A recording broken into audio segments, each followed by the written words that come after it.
Hi guys, Casey here. So today I want to try a completely different type of vlog for our channel. So it's a bit different for me, but it's my top 3 things not to say to somebody with a disabled child. So let's get into it.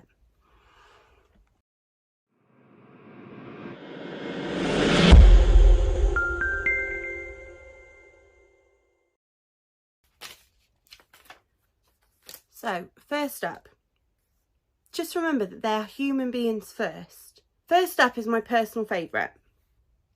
It's coming in at top of the pops, number 1. That child is too big to be pushed around. Make it walk. So a few issues here. And yes, I've had it said to me in all different ways, but pretty much that's the worst way it's been said to me.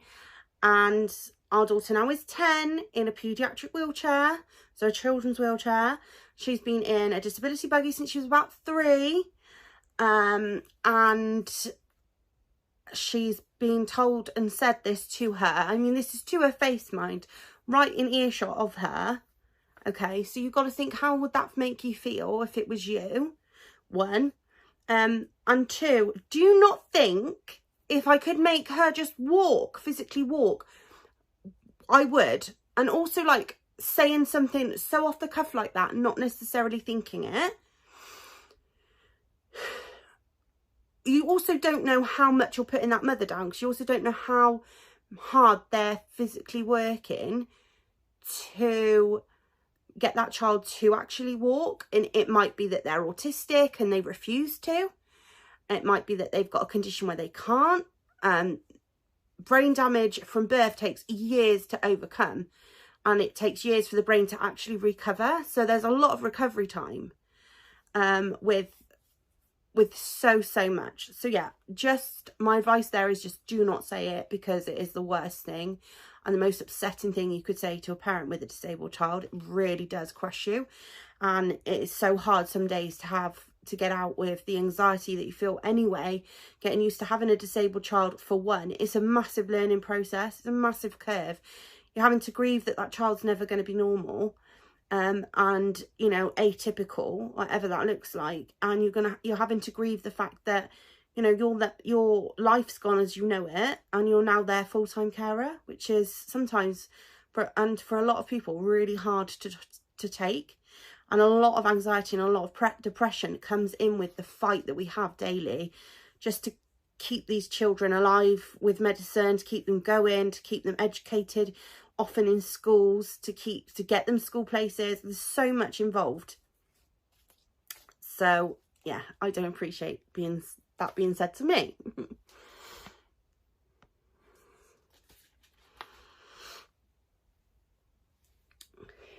So second up, gosh, she is so beautiful.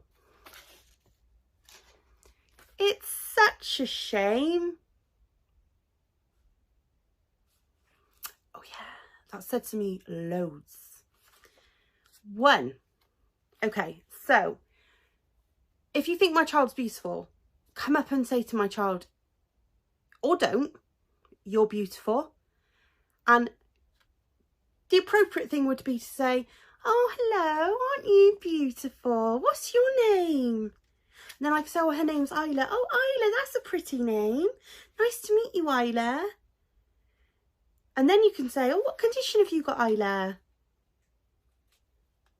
And if you know and you think, oh, she's got cerebral palsy, you can say, oh, has she got cerebral palsy? Oh, I know someone with cerebral palsy, or I've worked with someone with cerebral palsy. Now I'm like, yeah, that's me. I've got cerebral palsy. Because to Isla, it's not, oh, it's such a shame you've got cerebral palsy. Oh, it's such a shame you can't walk. She knows she can't walk. Believe me, she knows what she can't do. She hates what she can't do. Absolutely hates what she can't do. So please don't say that. Please stop saying that. Some people don't think about what they're saying. So partly I'm doing this vlog so that people can start to think about what they're saying, and it's not like a rant, but and I want this to be an educational vlog, because seriously, like, saying it's such a shame, you might not think about it. You're saying it as a kindness. You're not saying it as a nastiness. You're saying, oh, it's such a shame that she has to be like that. I get that. It's not coming from a bad place. Some of these things aren't coming from a bad place. This one definitely doesn't come from a bad place, but the place it comes from isn't appreciated either. And we'd much prefer you to inquire in a kind way, and maybe just think about what you're saying, because it's really, really, really hurtful sometimes when, you know. And also, I would say, you know, we don't need to be reminded. And it's like a little reminder, like, oh, it's such, yeah, we don't need to be reminded of that, because we're just trying to keep our heads a lot of the time. A parent of, especially a disabled child, when it's a constant learning curve, you're constantly having to change care teams, swapping care, people in and out, you know, people are always leaving jobs and there's rotation, and you're always having to make sure that you've got the right information to the right people, and that you're making sure you've got your prescriptions in and you've got your pads ordered, and there's so much to it that it's not just a disabled child. It's so much more intense than having a regular child who just needs the basic essentials, and you're not fighting all the time when the doctors, you've got no medicine, and the doctor's like, you're not due for medicine yet, and you're like, well, I haven't got any medicine. No, we can't give you a prescription, and you're ringing the doctors several times through that day, and then you have to ring 111 after all else fails just to get emergency medicine, which the doctor could have just prescribed.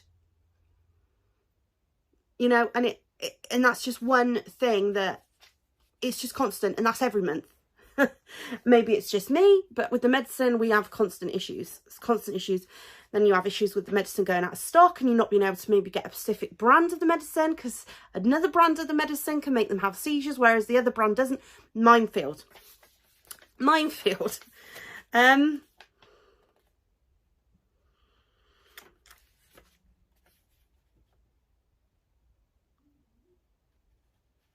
then the real last one, really, the last one up. So finally coming in at number 3 is somebody saying to you, I used to work with disabled people. I know how hard it can be. One, if you know how hard it can be, why have you personally took time out of your day to come up to me and tell me that?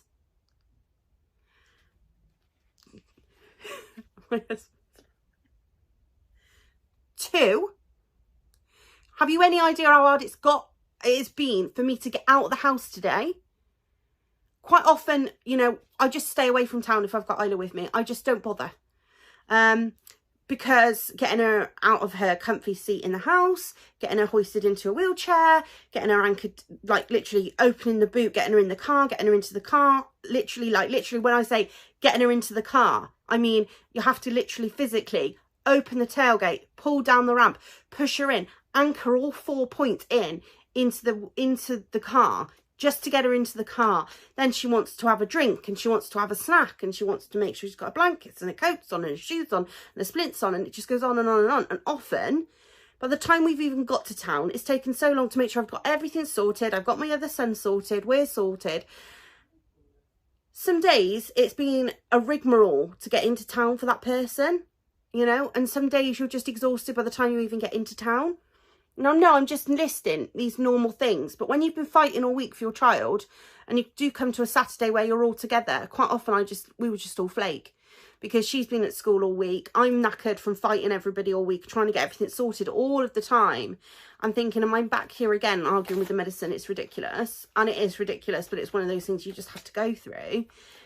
Saying to somebody, I used to work with the disabled, I know how hard it is, literally can literally break you. It can be the last thing you literally want to hear in the world, because working with somebody who's disabled 9 to 5 is not, literally not having a full-time disabled child all of the time, having to deal with all of the issues, everything. if you've got somebody that may be autistic and you have fought with them just to get them out of the house for an hour and a half because they don't want to leave the house. They don't want the sensory overload of going to town, but you're desperate to go food shopping, or you're desperate. The last thing you need to hear is somebody saying to you, oh, I used to work with the disabled. How hard, you know, I know how hard that is. Oh, it's hard, isn't it? Isn't it hard? Just keep it to yourself, love. If you want to, you know, if you want to come up to me and offer me advice, mention a charity, mention something to do with cerebral palsy, mention something that you think would help me. I don't know, say a charity grant or a specific play centre that's really great for disabled people. Maybe a holiday resort that you've heard about that you think would be really great for us, or, you know, just maybe a certain brand of shoes, anything like that. Come up to us, talk to us. If you want to find out what my daughter's got in a kind way, come and ask. That's fine. But don't come at me with your, I know how hard it is. Good for you. What do you want me to do? Give you a medal? I work with a disabled, a disabled child, my child, 24/7. I don't need to be reminded of it. Like, a parent doesn't want to be reminded everywhere they go that they've got a disabled child. They want their child to be looked at like a normal person, and she's not disabled. It's just something that we have to deal with extra on top. We are sick of the word disabled, retarded, backward. You know, we get it all. We get it all, mate. These aren't even the worst things that are said to me. Some of the things I've had said to me aren't even YouTube appropriate, you know, and so it's going in the scrap pile, that one. Don't tell me that you think it's a shame. You're sorry for me. I don't want you to feel sorry for me. You know, what I want is for everybody that's in my way of my daughter's wheelchair, who literally I have to dodge to run over because they're literally not looking where they're going, to get out of my way. And if you did that, my life would be so much better, you know. Just get out of the disabled person's way. Let us crack on. You know, we are so organised as people. You know, we get to town, we get what we want, we get out of there. You know, that is how we are. So yeah, so that's gone in fully in the scrap pile. Let's just throw that completely away. It's gone. And just my last, if you've got here this far, just my last little note to this vlog really is the very last thing for me is meal times. So I think this annoys me more than anything, is that Isla has to be stationary, and she has to, obviously she has to be stationary, but you know, when you're sitting at a table and she can't get away from that table unless I take her away. She can't manoeuvre herself. She can't manoeuvre a wheelchair. Is people staring at her, like physically, like just staring at her, can be so off-putting to somebody that's trying their hardest and is using every ounce of their energy to feed themselves, to pick up that fork and put food in their mouth. Staring is the worst thing. It's so far up there with like things that upset me especially, and it gives me such a lot of anxiety as well. It gives me so much anxiety, and overall having Isla gives me anxiety. It gives me depression. It's really hard work. Definitely come up to us and say, do you know what, Mum? Oh, you're doing such a good job. That would be great. Oh, isn't she beautiful? Mum, you're doing such a great job. Oh, isn't she beautiful? You must be you must feel so lucky to have her. Yeah, I do feel lucky to have her because she nearly died at birth. So I feel really, really lucky to have her. Really lucky to have her. Do please like and subscribe. That's a weird one to ask after this vlog, I know. But have you got a disabled child? Are you sick of these things? Or do you think that watching this vlog, if you do watch this vlog, make you think a little bit differently about how you approach parents of disabled children, or what you say, or how maybe you think? Or has this vlog just annoyed you and you think I'm completely wrong and out of order, you know, saying it? I really would appreciate the comments. I really would appreciate it if you can. Let me know what you think. Thanks, guys. thanks for rolling with the Hatfields. Thank you for watching. Please do like and subscribe. Loads of kisses. Bye.